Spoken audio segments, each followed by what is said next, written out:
CDG BizCast. I'm your host, Christian Gonzalez, owner of Creativity Design Group, a digital marketing firm in Houston, Texas. Today, we're joined by someone whose work is rooted in heart, service, and a deep commitment to dignity. Sue McCarron, founder of McCarron Home Care. What started as a personal calling for Sue has grown into one of West Houston's most respected and award-winning in-home caregiving companies. In this episode, we'll explore Sue's beginnings, the experiences that shaped her passion for caregiving, and the values that continue to guide her team today. From supporting families through some of life's most vulnerable moments to building a caregiving culture centered on compassion and trust, Sue has created a model for what exceptional home care truly looks like. Whether you're a business owner, a caregiver, or someone who simply appreciates stories of purpose-driven leadership, you're going to take a lot away from this conversation. Welcome to BizCast, Sue. It's a pleasure to have you on today. Thank you so much, Christian. It's great to be here. And I'm excited to have you on today's episode. I really want this episode to be full of a lot of takeaways. I want all people from all different audiences to learn a lot from you. The business owners, the potential new clients that you could get, and of course, everybody else in between who just wants to learn about your beginnings or how to operate a great business. So yes, thank you for joining us. First, to start off this episode, please explain your journey starting McCarron Home Care. What sparked your entrepreneurial journey, and how did it lead to you starting your business? Okay, wow, that's a big question and I love it. McCarron Home Care started, I would say, pretty spontaneously. My daughter-in-law, Feliciana, came to live with me after her husband, my son, got deployed. He's in the Army. And she had a lot of really great experience working as a caregiver. And she found work quickly here in Houston, but she felt the agencies that she worked for were subpar, just not really measuring up to her expectations and standards. And so she had a desire to do things better. And one night we were sitting at dinner, having leisurely conversation as you do over wine. And she asked if I'd ever thought about going into business for myself. And I was like, well, yeah, sure. Actually, I've thought about it a lot of times because I know a lot of things that it takes to run a business. I've got 3 business degrees and coursework towards a PhD in public administration. And unfortunately, I really have no real tangible, marketable skills to open my own business. And she said, funny, because she has the tangible, marketable skills, but really no idea how to run a business. So from that point on, we just worked furiously to make McCarron Home Care happen. That conversation, it started in September of 2023, and by January of 2024, just a couple months later, we were seeing our first clients. It was kind of a whirlwind. And what's fun about that is that Feliciana and I come from, I would say, complementary caregiving backgrounds. So in 2015, I was 50 years old at the time. I moved in with my 86-year-old father and was his sole caretaker until he passed at the age of 93. And I had no idea there were services out there that you could call on to help you care for your elderly parents or, anybody for that matter. And so I learned everything that I needed to just on the job, caring for him, so to speak. And at the end of his life, he was prescribed hospice, and it opened up a whole new world to me. Nurses came in to measure his vitals and administer his medications, and techs came in to give him a bath and do PT with him. I was just blown away that all this help was available, and I didn't even know it. So after he passed, I moved to Houston to be close to 2 of my sons who live here. I began a job in sales, but on the other side of the U.S., during this time, Feliciana was a professional caretaker in Washington State. And when her husband was deployed, in order for her to keep busy, she picked up the administrative and supervisory work for the agency that she was with. She just gained so much experience there and in a very short amount of time. So she had a lot of extra time on her hands and just a really strong willingness to learn and work, because that's who she is. And when she found out that her husband was being transferred to Texas and was going to be deployed again, I asked her to come live with me so she wouldn't have to be in a new Texas town alone. And it's been just a really great thing. And what makes my daughter-in-law, she's my 50% partner, so extraordinary is that she immigrated here from Kenya by herself as a teenager to go to college on a cross-country scholarship. And she's been in the U.S. for about 8 or 9 years now. She's mastered English. She's mastered our customs and our culture. I'm going to get choked up. I just love talking about her. She has become a successful business owner. It's crazy. And as a caregiver, she's compassionate. She's intuitive, she's empathetic, and as a business partner, she's shrewd and pragmatic and industrious. And I just consider that the perfect partner combination, in my opinion. Why, yes, that is an incredible story. That's an extremely incredible story. And I really like how y'all are able to take your strengths and combine them together to form this business. You had the experience in caregiving with your father, and she had all this knowledge in business. When you put your heads together, you're able to actually get a business off the ground, because it's important to remember that. I want to throw this out there for everybody who's listening, who's thinking about starting a business. You have to know the business side of things in order to get a business off the ground. So you might have a great skill, but if you don't know the aspects of running a business, then starting a business with your great skill is probably not going to be a success. For example, maybe you are the best in the world at making pizzas and you want to start a pizza shop. Well, that's great, but do you know all the business aspects of running a pizza shop? Do you know marketing? Do you know how to work with vendors? Do you know how to price each menu item accordingly? Do you know how to hire people?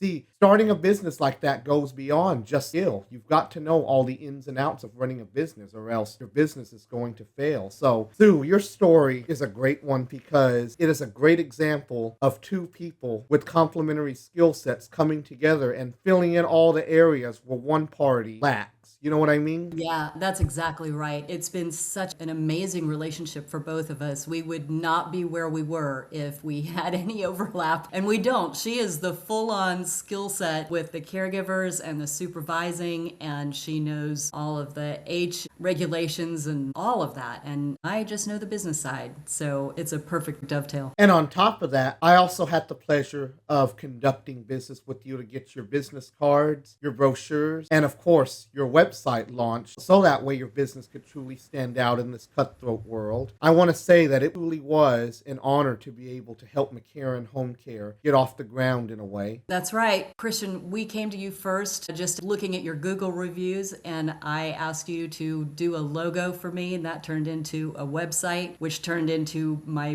business cards and my brochures, and then another website, and on and on. I won't do business with anybody else. And I thank you very much for giving us all the business these past couple of years. We deeply appreciate it. And one other thing I want to mention is that you are one of a few select clients that we have who came to CDG because their last web designer did not do a good job, or just simply dropped the ball when it came to expectations. Yeah, that is so true. And you made it such a pleasurable experience because, of course, we had started with somebody who was unresponsive and would not give us the deadlines. He just didn't hit them quite on time. And the logo that was created for us was, so cringy. And I told you what I was looking for, and it was done within days. It was truly a great experience. And one of the things that launched us, because it gives you that momentum when you have to wait for people to finish whatever they're doing before you can do your next step. I mean, we wouldn't have been nearly as far as we were without a website, without a logo, without business cards. We hadn't had them done like right then, and you were there for us. So thank you. Yes, it was certainly my pleasure to provide all of those services when needed and help get your business off the ground, because when we started conducting business, McCarron Home Care was still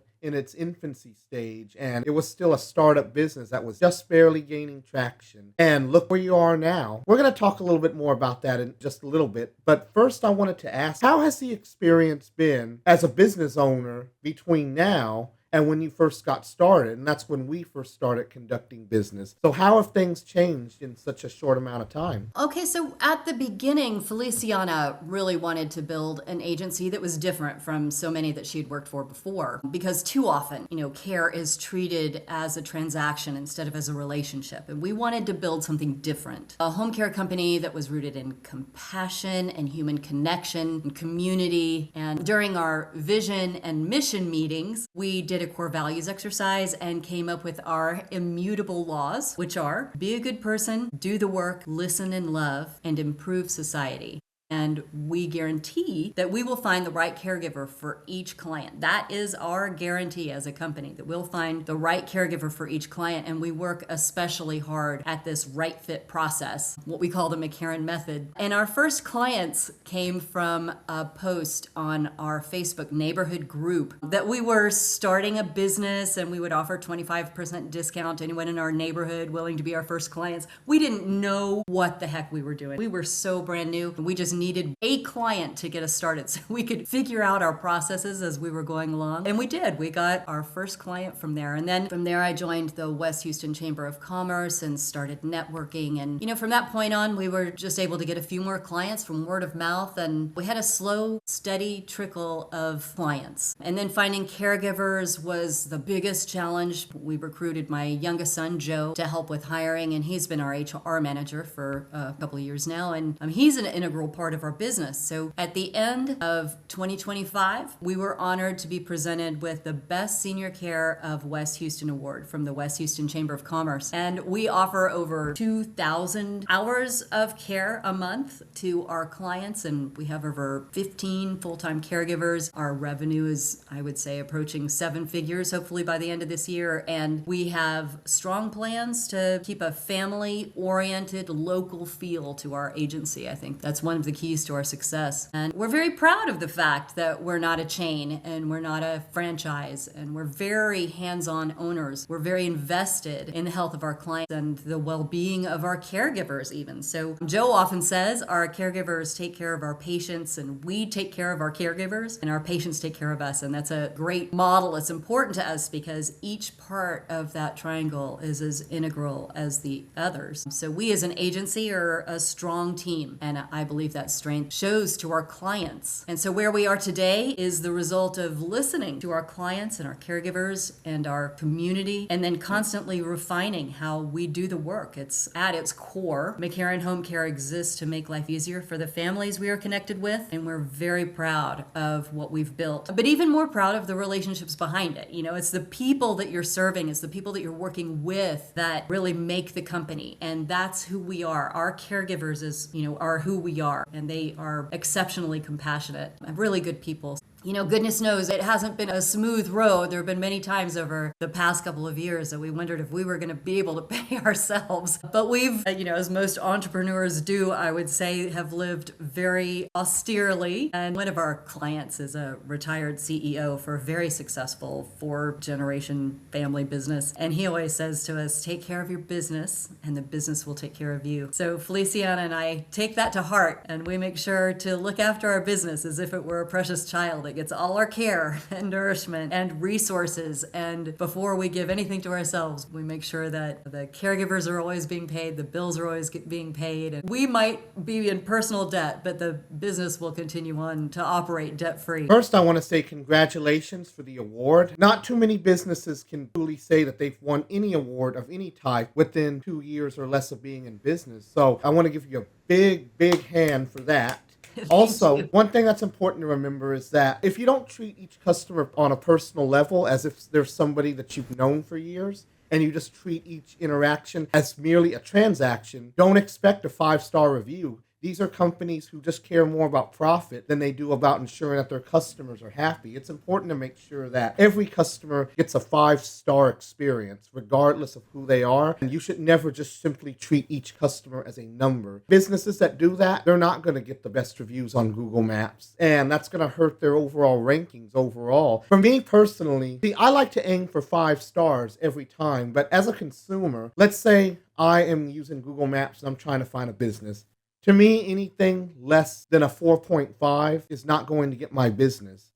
Now, as a business owner, I want to give a 5-star experience every single time. But as a consumer, I'm not going to consider any businesses with less than 4.5. Now, I'm not saying that businesses should aim for a 4.5 or higher. I'm saying aim for a 5-star no matter what. But when you're on the other side, when you are in the shoes of your customer, just remember that scoring. If the business has less than a 4.5, then it's questionable. But as an owner, never aim for a 4.5. Always go for a 5-star no matter what. So that's what you've done, Sue, with McCarron Home Care. You have treated each customer like family on a personal level, and you don't just view each one of your clients as merely a number that you're conducting business with and getting money from. You treat them as family, and that's what I got to commend you for greatly. That's what every business should aim for. That's what every business should do practically. And on top of that, the immutable laws of McCarron Home Care care, those are all common sense principles that every single business should operate by. The fact that many businesses are not operating off of these common sense principles really shows where their heart and soul is. And it's all based on greed, which is very, very sad. And I know we would never see that with McCarron Home Care. You have established a set of immutable laws and you have a method. And this next question I'm going to ask you, I feel you've already answered already, but just to elaborate more on what your methods are and how you aim to be different, I would like to know, what is McCarron Home Care aiming to do to make a difference in the caretaking community? Well, there are two gaps that we particularly wanted to fill in the caregiving community, and they're both relationship based. So we wanted to build strong relationships with our clients and strong relationships with our caregivers. And most of the time, that's a recipe for a sweet synergy,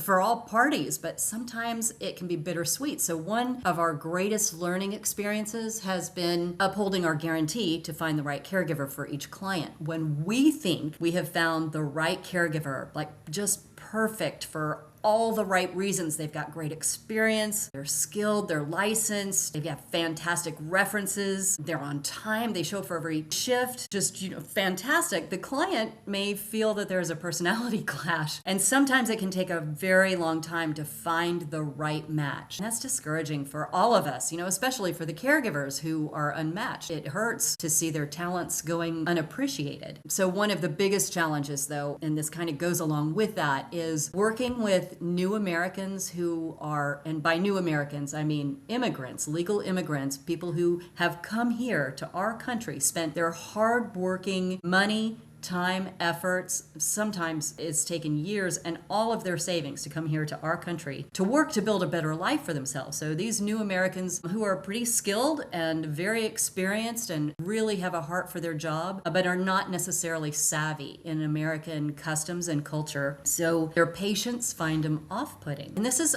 a challenge that really breaks my heart, Christian, the most, because sometimes clients have the impression that because immigrants who are generally natural caregivers, a lot of our caregivers come from Africa or Mexico, Central America, South America, Asia, really collectivist countries, cultures that love their old people and are exceptional at taking care. They've just got a real deep sense of empathy and nurturing. And it's really hard to see these natural caregivers who speak with a heavy accent or maybe don't make easy, fluid conversation. And so their clients think that they're unable to fulfill their duties as a caregiver. There's just that disconnect. Of course, they're able to, but the communication or a misunderstanding of culture, or maybe it's not even just a misunderstanding, maybe it's just feeling awkward in an American person's home. Like those early years for immigrants are really, really hard. And it's not uncommon. So this is kind of a little sad, but it's not uncommon for a family to fire a caregiver because he doesn't know how to use a toaster or make a tuna fish sandwich. There was one caregiver we had that preferred to wash dishes by hand rather than put them in the dishwasher.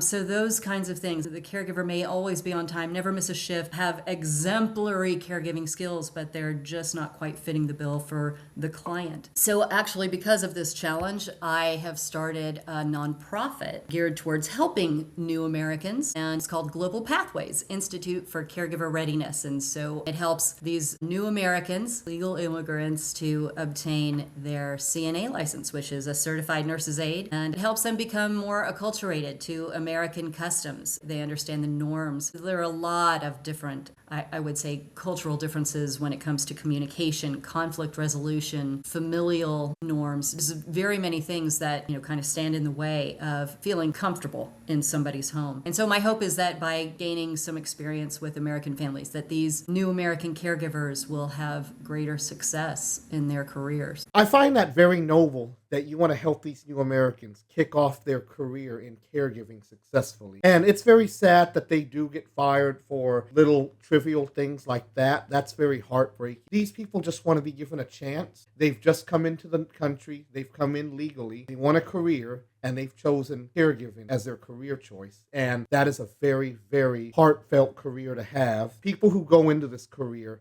have big hearts. It shows that they care about others To me, it's just like with anybody who wants to get involved with children, like ABA therapists, for example. These people have extremely big hearts. They are doing God's work in this world. And I think that it is very, very noble that you want to help these people make sure that their careers are off on the right foot so that they can go out there and help all these families in need who have loved ones who need to be looked after. And globalpathwaysicr.org is the website, which I had recently had the pleasure of working with you to get built. And when I was building that website, I want to say that the messaging in it is very, very touching. Anybody who reads that website should automatically understand exactly where your heart is and how you want to help these people truly have success as they start their caregiving careers here in America. Yeah, that's right. Thank you so much, Christian. I appreciate that shout out. It's one of those things, especially seeing where my daughter-in-law has come from and the conversations that we've had, it'll break your heart when you see people who are trying so hard and getting nowhere. And all they need is just a little bit of a little leg up just to get to a level playing field with, the rest of the Americans that they're in a labor pool with. So anything that we can do to help them get to that point is a privilege. Absolutely. And you're certainly doing God's work, both with Global Pathways as well as with McCarron Home Care. And I just want to applaud you for all of your efforts. You've only been in business for a short time, but I'm already seeing a lot of success, a lot of greatness coming out of everything that you've been doing. And I wanted to ask you, being that you've been in business for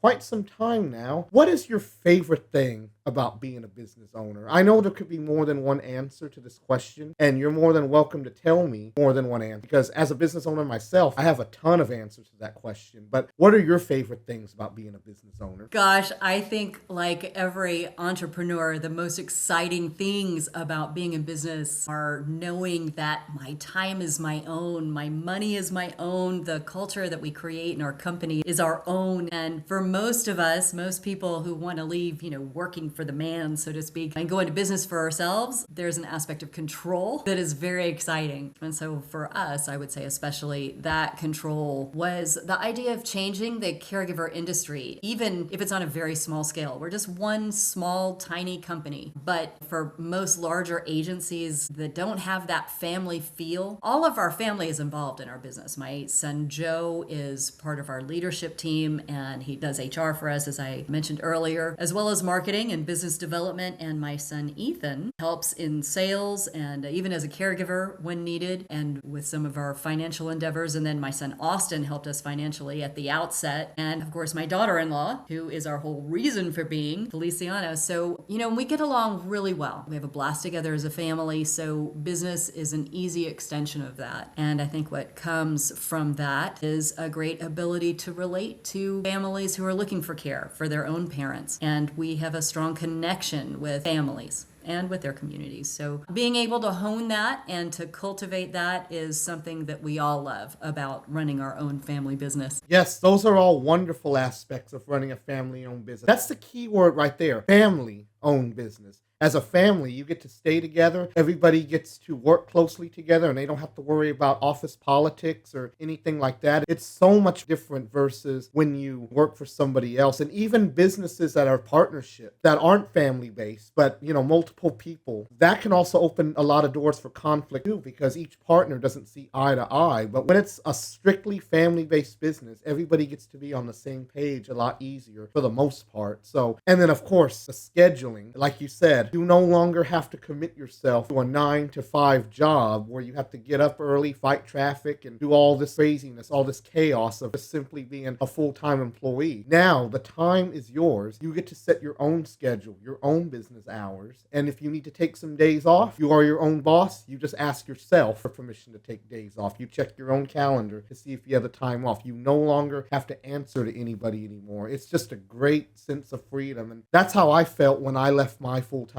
job to start CDG way back in 2017. I never had a boss that I liked. Every boss I ever had was always a liar or was very abusive and got angry over very, very trivial things. And honestly, I don't miss it. And I'm sure you feel the same way too, being your own boss, that you don't have to answer to anybody anymore. That is so true. And it's not just not answering to somebody, because we all kind of do have to answer to our clients or our caregivers and even each other, but we get to do it on our our own terms. So we came up with our vision and our mission and our immutable laws in the first place to make sure that we were always on the same page and we all have and share the same values. And as you're saying, when you're working for somebody else who doesn't have the same values that you do, there's a lot of conflict. You don't want to do your best work. So we make sure that we hire people and look for clients who all share the same values. And those values are, as you said, common sense. They're just rooted in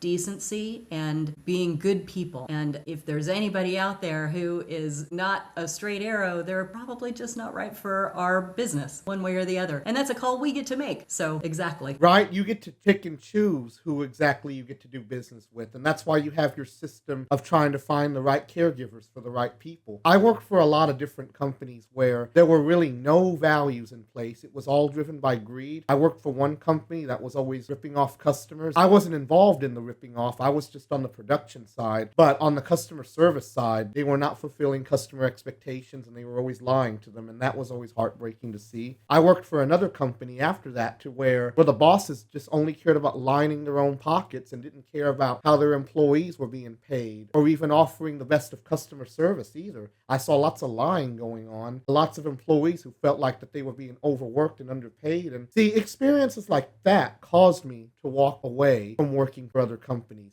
I formed CDG for the same reason you formed McCarron Home Care, to make a difference, to truly offer the best service and not get clouded out by office politics or greed or anything else like that. I felt that it was my calling from God to be a difference, because there's also a lot of web design companies and graphic design companies around that often rip people off. As I said earlier, they just drop the ball every time it comes to meeting customer expectations, or even worse, they take their money, they steal the customer's money and run off with it and disappear, never to be heard from again. And I just felt that it was my calling from God to make a difference between all that. And when it comes to McCarron Home Care, it sounds like you're doing the exact same thing. You want to be like family to all of your clients. You want them to know that your caregivers really do put all their heart and soul into making sure that they are treated well, that they are living their everyday lives easily without any stress or hassle, and that they can simply just feel satisfied knowing that your caregivers are part of their family. Yes, all that is correct. Thank you. And when it comes to family, one thing that's important to note is that family is not just simply the people that we are related to by blood or marriage. It's the people that we pick and choose to associate with and remain close to. And I consider a lot of my clients, including you, as family as well. I agree with that, Christian. Man, you just cannot place enough importance on the people that you gather around you and the people that you let into your life. And doing business, I think, is such a personal thing. You're exchanging services with somebody that you're showing an intimate part of your life to. And it does truly become like family. I agree with that. And in your industry, it's very important that caregivers become part of your client's family, because they are going to be dealing with them on an almost daily basis, depending on their schedule. They're going to be visiting them at their homes every day to complete all the tasks that they're assigned to do to help these needy family members simply live their overall everyday lives, but they can't do it without the assistance of a loving caregiver. So if anything, being family is one of the foundational principles of running a caregiving business. But unfortunately, not every caregiving business is good. As you said earlier, many of them just treat their customers as numbers. Like I said, when you're just simply treating your customers like they're numbers and all you care about is the transactional relationships, you are not going to be able to deliver a 5-star experience. And that's not just in caregiving, but with any business. It doesn't matter what type of business it is, but it's especially important in the hospitality industry, caregiving, medical, hotels, restaurants, anything that involves a one-on-one experience with a customer. You have to show that sense of familyness. That's exactly right. And when it comes to caregiving, because there are so many different facets of it, we're non-medical. We don't offer any medical services, but we are so intimately in the home with our clients. We help them bathe, shower. For some of them who are bedbound, we get them up out of bed into their wheelchair or into their favorite chair so they can, have some community time during the day. They have some companionship with the people that love them. And sometimes, so sad, sadly, but does happen often, those people are alone. They don't have family around them, so we become their family. And we're there to help them with, all of the things. Sometimes it's pet care, sometimes it's transportation to doctor's appointments, to visits with friends. Sometimes it's taking them shopping, sometimes it's shopping for them. But whatever it is that they have a hard time doing in their own home, that's what we're there to do. And because we're such an intimate part of their life, their routines, they become like family to us. And, one of the saddest parts of our job is losing people to death. We do sometimes have clients who recover and don't need our services anymore. And that's great. We love that. We rejoice in that. We're proud to be a part of that. But sometimes, our clients, when they come to us, when they're elderly, they pass away. And we feel like we've just lost a family member. There are people who we know their routines, we know their people, we know what's in every drawer, and it's a little sad. Yes, that's always sad. Unfortunately, in cases, that's inevitable. And it's never a good feeling to witness the death of somebody that you've considered family. And a lot of these clients, like I said, they become family. They become family to your caregivers just as much as the caregivers become family to them. When you see somebody every day like that and they're doing everything that they can just to make sure that they can live a normal everyday life. But I have to commend you for the extreme sense of hospitality that you give to every single client of yours. This is the type of job that requires the utmost of respect and kindness towards your customers. Something we sadly have to say is not in every line of business. Lastly, I want to ask you, being that you're already a very well-seasoned business owner and you know how to deliver the best of 5-star experiences, what advice do you have for any aspiring or first-time business owners out there? So this question is for anybody, regardless of their industry, who wants to jump into business ownership, or they're thinking about starting a business, or they're simply just dreaming about it. Maybe they're not in any position to start a business right now, but it's for anybody who has the remote thought of starting a business one day or is hotly considering starting one right now. So what advice do you have for any of these people out there? Call score.org. It's completely free, and they provide you with everything that you need to start your business from the ground up. Like, I don't mean they provide it like they're going to hand it to you. That is absolutely not the truth. But they give you a mentor if you request it. They have so many resources on their website. So my mentor from SCORE, his name is Richard Stanley, and I would say he is the biggest reason for success. And I'm going to reiterate, this is a free service. SCORE, SCORE, I think it stands for Service Corps of Retired Executives. Let me back up. So back in 2013, so over 10 years ago, I started an unsuccessful business. And it didn't last more than a year and a half. And I was one of the, regretful 30% that fails within the first 2 years. And because of that, I knew that I wanted a mentor to guide me through the process this time around. I knew if I was going to do this, I needed help. I did not want to reenact that failed business. So I reached out to SCORE immediately after receiving our business license. And I was paired with Richard. He's a very successful businessman who's retired, and he had experience in the healthcare industry. So I purposed in my heart then to do everything he said to do when he said to do it. And it's been the very best decision of my business life. So even before I called for a mentor, actually, I made full use of the SCORE website. I downloaded so many templates, especially the ones that had the business plan models behind it, because I filled out every spreadsheet and answered every question and section fully to the best of my ability. And I did like a thorough market analysis, a marketing plan. I did a financial plan that included 12-month profit and loss projections, cash flow projections,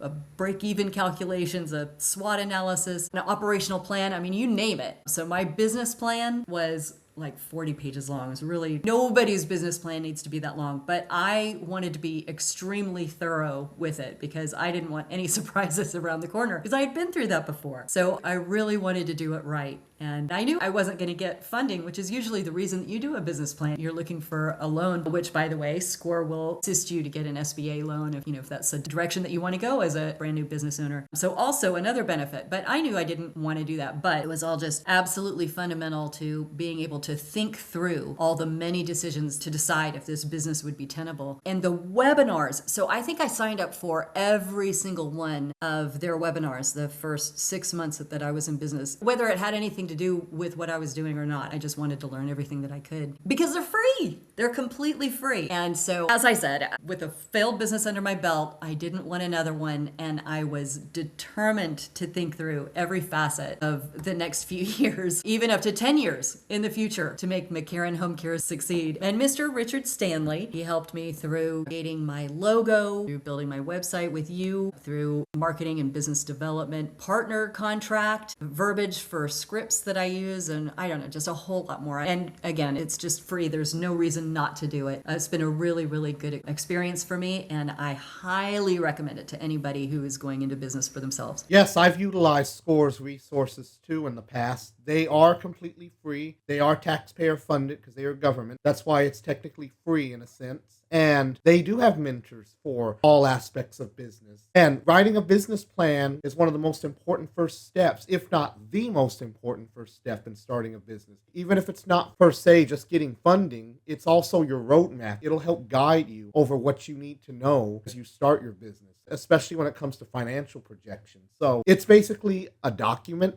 that helps you set a roadmap for how you want your business to set its course. It outlines everything in skeleton format. Now, it can be a little intimidating at times because there are a lot of sections on a business plan that can be a little bit hard to understand, especially on the financial side. Well, I'm going to share some advice that I got from Tillman Fertitta's book, Shut Up and Listen. That's the name of the book. It's called Shut Up and Listen by Tillman Fertitta, the founder of Landry's Restaurants and the owner of the Houston Rockets. In his book, he says, for all the areas of business, and I'm paraphrasing, this is not a direct quote. He says that for all the areas of business where you are not strong in, either learn them or work with somebody that knows those areas. That's the best way to do it. In the end, that'll help you get a great business plan set out. So yes, Sue, you learned a lot from your failed business back in 2013, and you were so dedicated to make sure that McCarron Home Care does not have the same story that previous business had, that you did all your homework, you learned all the ins and outs of running a business, which of course was backed by your years of schooling, and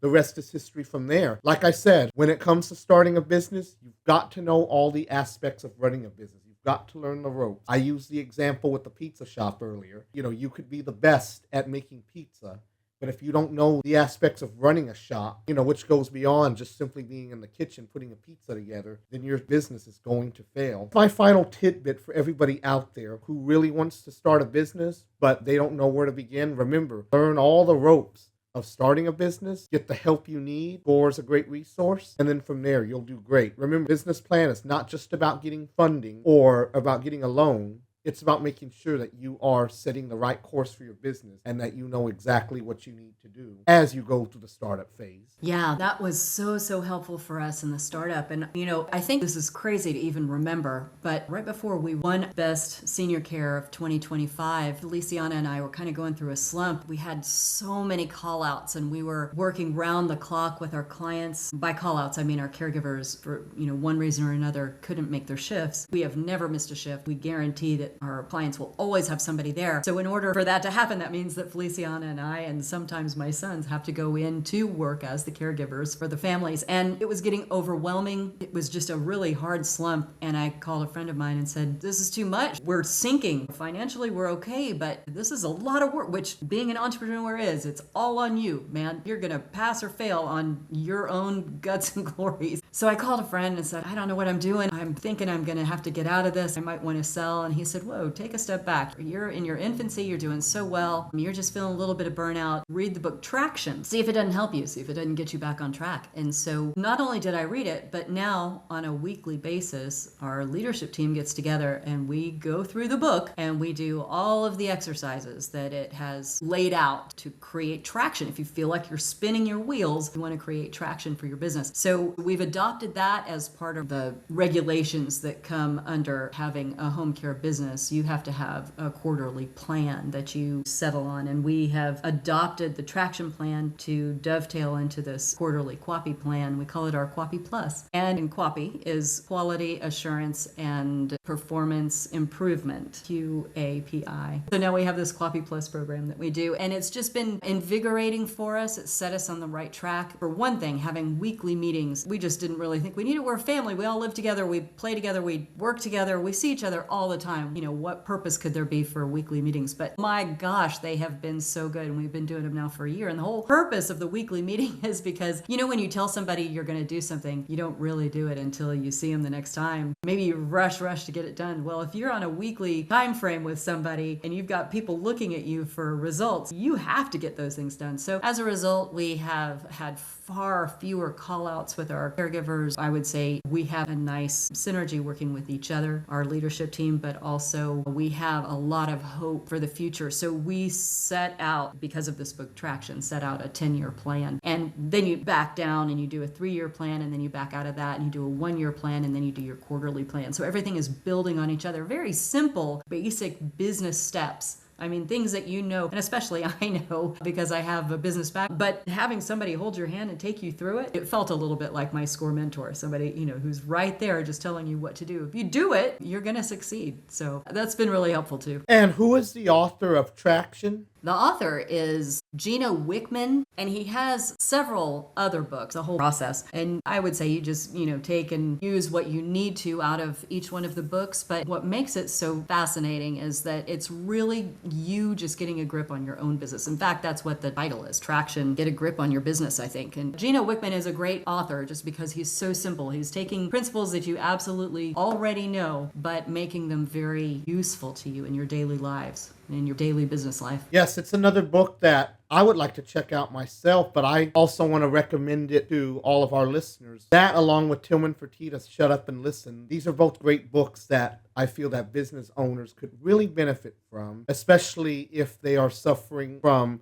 a sense of confusion or a sense of burnout. And I'm glad you were able to recover from the burnout phase, because you don't want that to be the end of your business. When business owners feel too overwhelmed, then they hit that point to where they feel like that they just need to go ahead and pull the plug on the business, start liquidating it, and either shutting down or selling off all the assets. And that's never, ever a fun route to go through. Never let giving up be your end game. Instead, continue to focus on revitalizing yourself and reinvigorating your team with these meetings. Just keep everybody on the same page. And once everybody realizes that they're in the same boat and they all need that sense of uplifting, things are going to reboot. You'll be hitting the refresh button on your business, and before you know it, you're going to see things perking up again, and everything's going to be running like normal, as if there was never any burnout to begin with. I also have to commend you for being able to do a full 360 when you hit your burnout phase, especially since your business was still very young at the time, and still is to this day. One of the things that Gino Wickman talks about is just that. It's so easy when you get overwhelmed to think, I'm looking for an exit. And I know that you see this all the time on LinkedIn or wherever people are putting inspirational quotes up. You never want to sell your business when it's at the bottom. You want to sell it when it's at the top. And one of the things that Gino Wickman does is he helps, through just his very simple, basic advice, he helps you come up with ways to run your business sustainably so that you can start running it hands off, so that you can turn it over if you ever do want to sell it. Many people will go on LinkedIn and they will post a lot of inspirational quotes. Here's the thing, I don't like that. To me, that's juvenile and that's extremely cliche. To me, posting out quotes does not help anybody. You know what does help people? When you confront the people who are in need and you talk with them, you get real with them, and you tell them you need to be a man or a woman of action. Little cliches is not going to get you there. You've got to think about what you need to do and take action on it. Don't just sit back and think it'll turn around later, or, oh, I've got other people who are doing that. No, you are the owner of the business. The only person that should be taking action is you. Little cliche quotes are not going to take action for you. You've got to first wake up, smell the coffee, and realize that you need to take action now before the problem gets worse. Don't just sit back. Don't just let little inspirational quotes or little cartoons try to make you feel better. No, it's not about feeling better. It's about taking action. Don't just simply be a person of words. Be a person of action. and then you will see things change. Only person who can change these things is yourself. 100% taking action. That's the thing. Yes. And now I would like to go ahead and close out. But before we do, I wanted to also ask you, Sue, is there anything else that you would like to share with our listeners that we did not discuss that you feel would be of great value or of importance? I think the most important thing that I would like to impart is for anybody who is starting a business, it is so much work. It is so time consuming. It is a battle that you have inside of you every day to do the work that needs to be done. It is not easy, as I know, since I started one time before and it just did not work out for myriad reasons. It just takes a lot of planning and a lot of vision to make something that is going to be sustainable. And it's all very doable. Like, you can't just have the dream, you got to be able to put the feet behind it. But once you put the feet behind it, believe in it and go and do it. Because if I can do it as a 60-year-old woman, I'm pretty sure anybody else out there can do it too. So don't think that it's easy. Make sure that you understand that it's going to be a lot of work, but go on and do it. Do it. It's worth it. It's so, so worth it. Oh, it's absolutely worth it. And I've never looked back on any of my previous jobs after I started CDG. And also, if anybody needs an inspirational movie to watch that will help encourage them to truly do their best and not be afraid of failure, go watch Sylvester Stallone's Rocky. Watch all the movies. The biggest message of Rocky was that you never give up. As his opponent and later trainer tells him, eye of the tiger, which means just keep fighting for it like a tiger. Fight for your dreams. Don't give up on them, no matter how bad things are getting, no matter how many punches you're taking in the ring. Don't give up and keep fighting for what you believe in and for what your dreams are, and you will get there. Putting God first, not being afraid of failure, not being afraid of the biggest, darkest circumstances you're facing, and of course, having a family of team to support you all along the way as he did. I love that you use a Rocky reference. That's so, so true. And I'm such a Rocky fan. Yeah, man, he was the fighter. He was the ultimate. He had no hope to be able to make it. And he chose a, washed up old coach. But somehow together they had a dream and they worked so hard to achieve it. And that is exactly what it takes. And it's also important to note that who was once Rocky's biggest opponent, Apollo Creed, ended up becoming his biggest ally later in the series. So that really shows how in real life, some of your biggest enemies could actually end up becoming your biggest support team once they become friends. Nice. I like it. But yes, that's my final word on the subject. And I want to say thank you, Sue, for joining us on BizCast. You've shared a lot of great takeaways for all of our listeners. It was incredible hearing about your story. And more importantly, I found it extremely heartwarming because McCarron Home Care truly is a godsend in this world full of businesses where people have to choose between. There's so many choices, and a lot of people often question which choices to go with, but you're aiming for that 5-star experience. The number one thing that drives your business is being a loving family member to all your customers, and I commend you for that. Thank you, Sue, for sharing your story. Thank you for also being one of the best caregiving providers out there. To all of our listeners out there, please go check out McCarron Home Care at McCarronHomeCare.com. And also, Sue, for anybody out there who needs your services, how can they get started in the onboarding process? Oh, thank you for asking that. You can go straight to our website, which has a contact page, and you can put in your information for a free 15-minute, no obligation assessment, which we can do right over the phone. And if it's easier for you to use the phone, you can call us at 832-891-4266. It's a very easy way to get started. You just do a quick assessment with us, and if you feel like we're the right fit for you, then we can get started immediately with care. Yes, thank you for sharing. The contact information as well as a link to the website will be placed in the description on all platforms. There will be links and contact information in the description. So if you are in need of caregiving services, especially if you want your loved ones to be treated like family, I highly recommend checking out McCarron Home Care. I hope you have a great day, and we certainly look forward to having you on future episodes to talk about other topics. Thank you once again, Sue, and God bless. Thank you so much, Christian. It's been a pleasure to be here with you.